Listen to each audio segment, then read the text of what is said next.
Razones para otra esperanza se llama el tema que voy a presentar. Son estos 4 puntos. 1. Un optimismo activo. Yo he pasado, cuando hablaba de estos temas que me invitaban acá los amigos del CRIE de la universidad, yo decía optimismo moderado. Cuando me preguntaban cómo va el proceso, yo decía, ¿cómo va el proceso? ¿Va bien, va mal? Dije, optimismo moderado. Ahora he pasado a optimismo activo. Es decir, somos optimistas, pero si esto no tiene una serie de elementos desde escenarios diferentes a La Habana, podemos pasar al pesimismo moderado. Aquí hay un avance, pero no una garantía de que el proceso sea ya irreversible. No hemos llegado al punto de no retorno. Por ahí circuló en las redes hoy una noticia de que Timochenko ha estado en La Habana. Yo creo que no es ningún misterio. Se nota que ha estado cerca de La Habana y que lo han estado consultando para tomar las decisiones. La noticia grande es cuando digan que se ha incorporado Timochenko a la mesa de La Habana de manera permanente. Ahí sí tendríamos un signo de que eso ya pasó a otro nivel de toma de decisiones, pero estamos en ese camino, optimismo activo. Y la construcción de paz supone por lo menos 3 dimensiones para poder medir por dónde vamos. Una, la del acuerdo guerrilla-gobierno. Esa es una. 2, la dimensión de lo político, de los pactos políticos transformadores para la paz. ¿Cómo van esos pactos transformadores para la paz entre actores políticos y en escenarios políticos? Congreso, acuerdos de partidos, escenarios participativos. Y 3, los pactos sociales de equidad y redistribución. Son las 3 dimensiones de la paz, de la construcción de paz, que tenemos que interrogar para ver cómo vamos. Tercera idea. El tamaño de la paz no depende del contenido de los acuerdos de La Habana. Depende de las 3 dimensiones y sobre todo depende de la movilización transformadora de la sociedad civil. No hay que preguntarle a La Habana qué va a darle a la sociedad civil. Hay que preguntarle a la sociedad civil qué se merece por su movilización transformadora. Nadie regala nada. Ningún poder se disminuye por sí solo.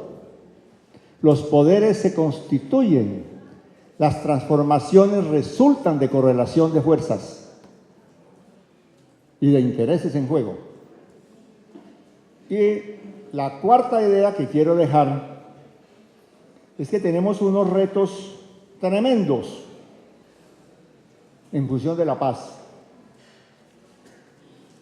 Señalando 2, la polarización que tiene la sociedad colombiana y segundo, la inercia de las violencias, más allá del conflicto armado, las violencias.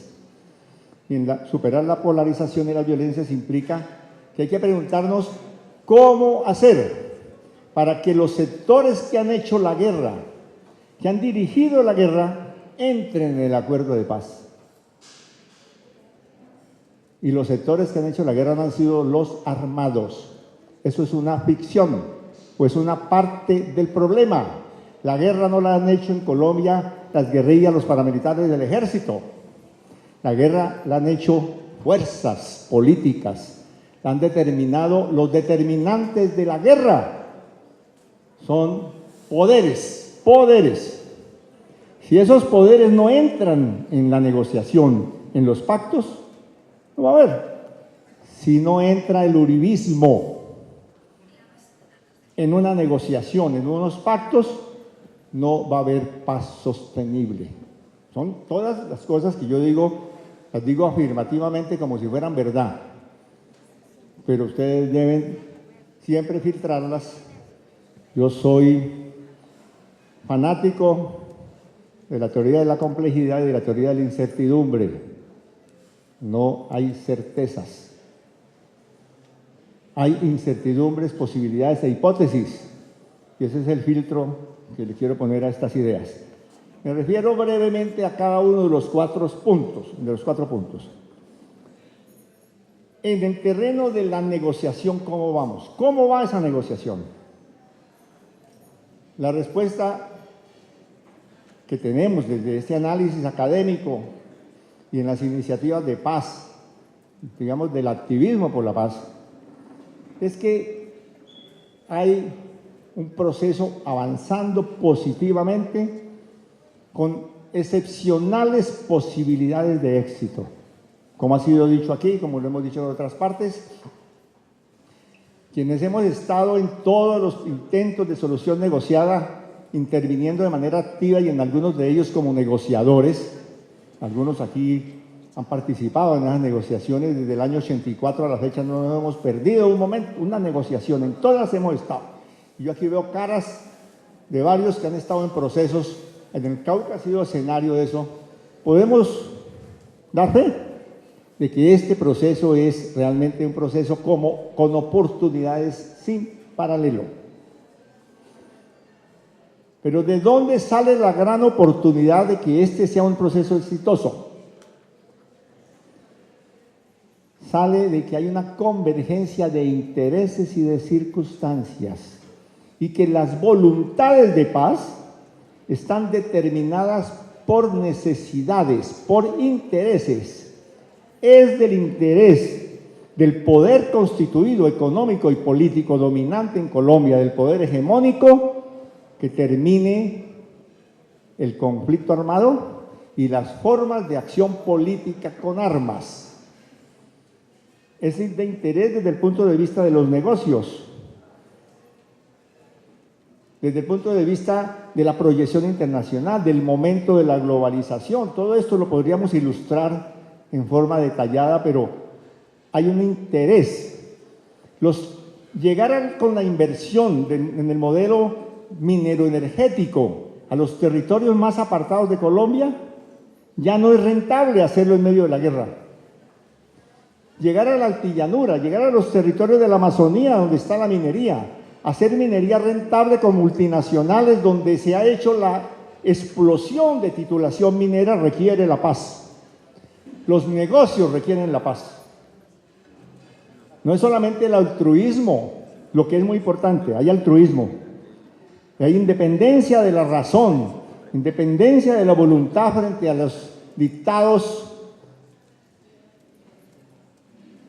digamos, los minúsculos o mezquinos de los intereses materiales. Pero no podemos desconocer los intereses en juego. Lo mismo para la guerrilla. Es de interés de la guerrilla firmar la paz, por muchas razones, pero yo menciono una o dos. Una, porque la estrategia de lucha armada por el poder fracasó en Colombia. No hay ninguna posibilidad de triunfo militar de la guerrilla en Colombia. Pero no solamente esta es una frase, sino que esta realidad surgida de la correlación de fuerzas política, nacional e internacional, se ha interiorizado en la estrategia de la propia guerrilla. La guerrilla es consciente de que no tiene ninguna posibilidad de triunfar mediante las armas y que lo que tiene como horizonte estratégico es el mejor escenario de negociación, de transacción, de reforma y no de revolución. Pero cualquier logro militar del gobierno para insistir que el camino es la solución militar, también se le revierte. Se le revierte quiere decir que está agotada la posibilidad de acumular fuerzas mediante lo militar para lograr el mejor terreno de negociación o para alimentar la ilusión de una derrota a corto plazo del contrario. Esa es la otra idea que les dejo para pensarlo. Por otro lado, quiero mencionar el contenido de los acuerdos. También es otra razón para la esperanza, lo que se ha pactado. Cuando yo digo que la paz tiene tres dimensiones, la dimensión de la negociación, la dimensión del pacto político y la dimensión del pacto social, eso tiene un correlato. ¿Qué se le puede pedir a la negociación? ¿Cuál puede ser o qué corresponde como expectativa o como ilusión de lo que se pacte en La Habana? La respuesta que yo propongo es lo que sea necesario para que los que están sentados en La Habana de manera bilateral firmen el acuerdo de terminación del conflicto y tengan a su juicio escenarios políticos para el posconflicto.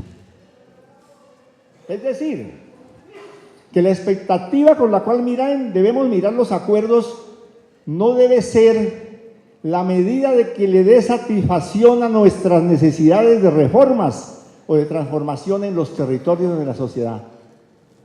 La Habana no dará respuesta satisfactoria a las necesidades transformadoras para la construcción de paz.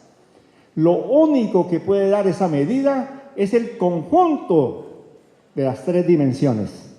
Siempre será parcial y limitado el acuerdo de La Habana. No le pidamos, por tanto, a La Habana que nos haga la revolución. Incluso no le pidamos que nos haga la reforma radical. Las reformas hay que hacerlas acá. Las reformas hay que hacerlas desde la movilización social. Las reformas hay que hacerlas sin armas. Desde ahora, con la dinámica de la sociedad civil en los escenarios que se le conquisten al sistema y en los escenarios de apertura transformadora que se logren. Por eso la frase podría ser, en La Habana, lo máximo que sea posible y lo mínimo para firmar el acuerdo final en proporción a la relación de fuerzas.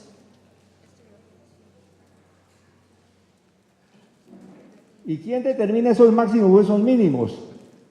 Los que están sentados en La Habana. El esquema de La Habana es el esquema de una negociación bilateral. La sociedad puede mandar mensajes. Todos nosotros podemos mandar nuestras aspiraciones, pero allá no es la correlación de fuerzas que allá define, dará la medida. ¿Y cuál es el éxito de esa negociación? Que sea satisfactorio para que las partes firmen el acuerdo de terminación del conflicto armado. La terminación del conflicto armado en sí mismo es el mayor logro para la democracia y para las reformas posibles, porque el conflicto armado y la lógica de lo militar se ha convertido en uno de los principales obstáculos para la satisfacción de las aspiraciones populares y democráticas, para la formación de organización, para deslegitimar la violencia del sistema, para arrinconar a los violadores de los derechos humanos. El conflicto armado, la persistencia del conflicto, de la lucha armada y las estrategias militares se convirtió en antidemocrático, antipopular y antidesarrollo de las comunidades. Como les digo, todo bien categórico, como si fuera verdad, para su discusión. Los temas han avanzado de manera importante. En el tema agrario, en el tema de drogas y en el tema de la participación política. Sobre un eje, fortalecimiento de la economía campesina y de las economías populares en el campo. ¿Qué concedió el gobierno? El gobierno y toda la élite política de este país ha dicho, el gran modelo que sirve es lo de macroproyectos agroindustriales y extractivos en lo rural, en la ruralidad. ¿Cuál es la concesión? Que han dicho, Vamos a reconocerle la validez a la economía campesina y a las economías colectivas en el campo, étnicas. Y vamos a fortalecerlas y a darle un mayor equilibrio combinando las estrategias de macroproyectos con las estrategias de economía campesina. Esa es la esencia del acuerdo. ¿Eso es positivo? ¿Es suficiente para la transformación agraria? No. ¿Es suficiente para la relación campo-ciudad? Tampoco. ¿Nos soluciona los problemas? No. ¿No altera el modelo de desarrollo? Lo ha dicho el gobierno, lo dicen. Pero es un buen acuerdo. Abre una brecha. El resto de la transformación agraria y del modelo la tiene que hacer el movimiento popular y campesino, no La Habana. Dependerá del movimiento popular y campesino si hay reforma agraria en Colombia, si se altera el modelo mineroenergético, si se supera una legislación que dice que en Colombia los territorios son para el extractivismo, una legislación que no se ha tocado, ni quieren tocar, ni se va a tocar en La Habana, que dice que cualquier territorio de la República de Colombia, incluyendo los 25 millones de hectáreas que están en concesiones petroleras, o los 8 millones de hectáreas que están en concesiones mineras, o los 5 kilómetros de periferia de toda esa titulación, tienen como prioridad lo que establezcan los inversionistas privados del extractivismo, y que la única propiedad privada importante en Colombia es la propiedad privada de los títulos mineros y de las concesiones petroleras. Eso está dicho, eso no se va a alterar en La Habana.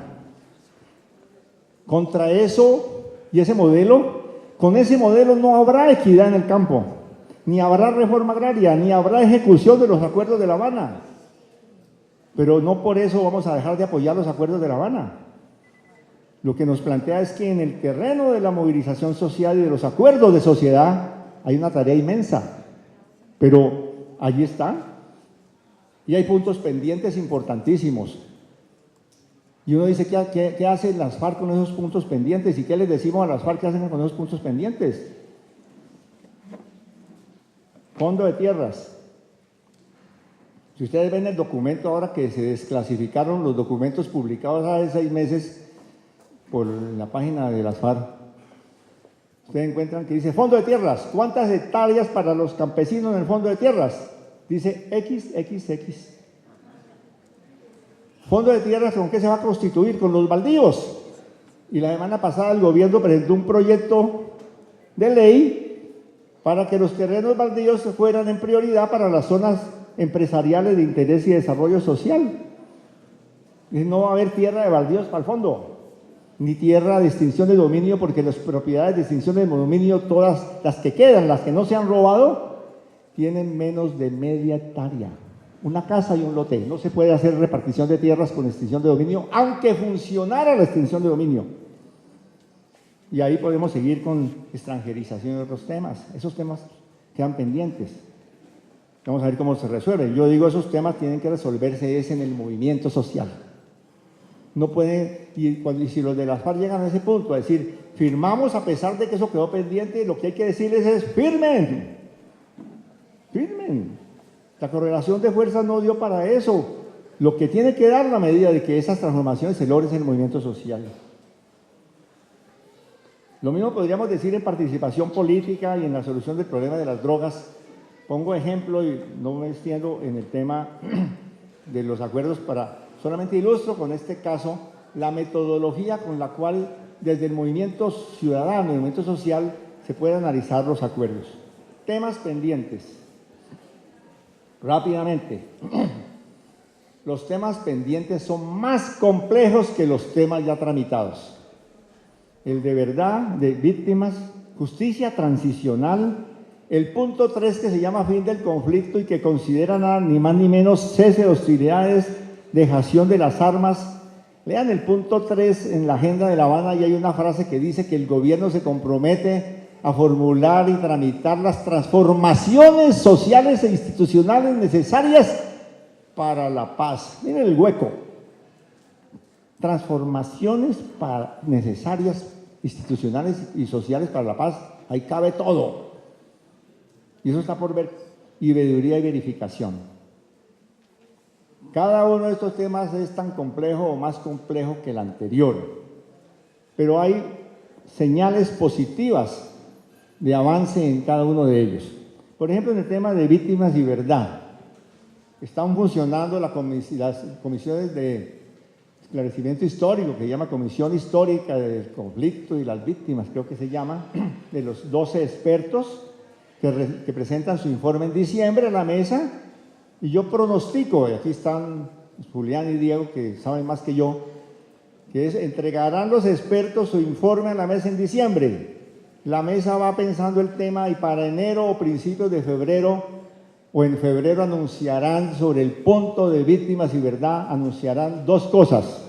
Profecía, yo siempre que digo que algo va a ocurrir, no ocurre. Tiene una capacidad de pronóstico político bárbara.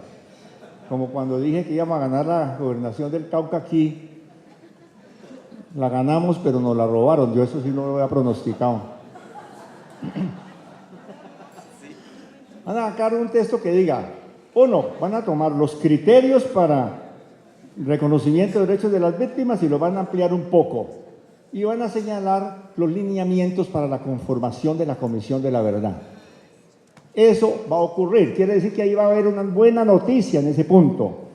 Paralelamente con eso, se va ya, unas subcomisiones están tratando el tema complejísimo de cese de hostilidades, dejación de armas y transformaciones para la paz, el punto 3. Y junto con eso hay una subcomisión para mirar el tema de género. Lo que actualmente están considerando las FARC en el tema de dejación de armas es algo parecido al modelo que tuvo Jacobo Arenas cuando los acuerdos de la Uribe. En los acuerdos de la Uribe, eso se lo aceptó Betancur, el esquema era, iban formando el movimiento político, las armas iban transformando la guerrilla en autodefensa campesina, la autodefensa campesina cuidaba las armas y las escondía, se iban dando las transformaciones políticas, el movimiento político, y las armas pasaban a desuso, dejación de armas como tránsito al no uso de armas en la política. Las FARC todavía están en ese criterio, no hay otro esquema, es decir, que el tema no es fácil, pero tiene salida. En Irlanda hicieron lo mismo, en Irlanda estuvieron en acuerdos políticos, llegaron a la conformación del gobierno, del parlamento, sin que hubieran entregado un arma. Es decir, el tema de las armas es un tema secundario. Ustedes saben cuánto se demora una organización que tenga una estructura fuerte y tenga canales de tráfico internacional de armas, entrega las armas, 10.000 fusiles, ¿cuánto se demora en volver a comprar esos 10.000 fusiles? Se demora el capital que tenga guardado en caletas. El tráfico de armas es automático. Hay montesinos que las tiran en aviones, como sucedió. 10.000 fusiles tiró Montesino en el Caquetá, vísperas de comenzar el Plan Colombia para que la guerrita fuera más o menos buena. Es decir, que el problema de las armas es un problema secundario, lo importante son los acuerdos políticos, pero ahí está pendiente el tema de dejación de armas y de cese de hostilidades. Y finalmente queda el tema de, aparte de la negociación, de los ritmos de la negociación, de los problemas de la negociación, las urgencias del pacto político y del pacto social. Tenemos, solamente leo los titulares para dejar la discusión planteada. Está en curso una reforma del Estado. Es decir, aquí no se ha esperado la fase 3, el posconflicto. Ya comenzó la adecuación del Estado para el posconflicto que quiere el poder establecido. Es decir, el gobierno y los congresistas de la coalición de gobierno están adecuando el Estado para su posconflicto. Hay que analizar a ver si ese es nuestro posconflicto, el posconflicto de los sectores que no formamos parte del bloque de poder. Lo mismo el plan de desarrollo. El plan de desarrollo, 4 años van a ser los 4 años decisivos de la transición. ¿Cómo se va a construir ese plan? ¿Va a ser para el modelo económico o va a ser para la transición a la paz. Lo mismo en los otros temas como medios de comunicaciones y armas y los movimientos sociales. Grandes dificultades que hay que ver. La polarización, la necesidad de un acuerdo con los militares en relación a justicia transicional, todo el tema de justicia transicional, los costos de la paz y las reformas y el tema de la constituyente. Es el último cuadro que sacamos de la investigación de paz sobre la presencia de los paramilitares en el territorio nacional.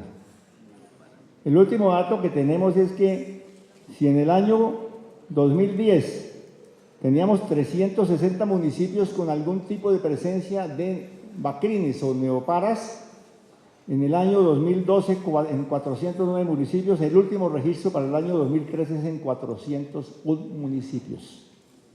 Fundamentalmente urabeños en 264 municipios y rastrojos en 209 municipios, en algunos se superponen, con una lógica fundamentalmente de negocio asociada al narcotráfico, pero al mismo tiempo buscando articulaciones de poder local y poder regional y generando una plataforma contraria a los propósitos de la paz. Todos estos son retos, entonces, para las tres dimensiones que tenemos que articular: apoyo a la negociación con todas sus limitaciones, a incidencia en los pactos políticos y de reconfiguración del Estado que están en marcha, y tercero, movilización social para darle el mayor alcance a las transformaciones estructurales y a lo que aquí se ha llamado la paz en los territorios. La paz en los territorios será una réplica de los proyecticos o proyectones o programas territoriales que se han hecho durante los últimos 20 años, o será realmente un ordenamiento territorial democrático con nuevas dimensiones para las comunidades aquí presentes. Muchas gracias.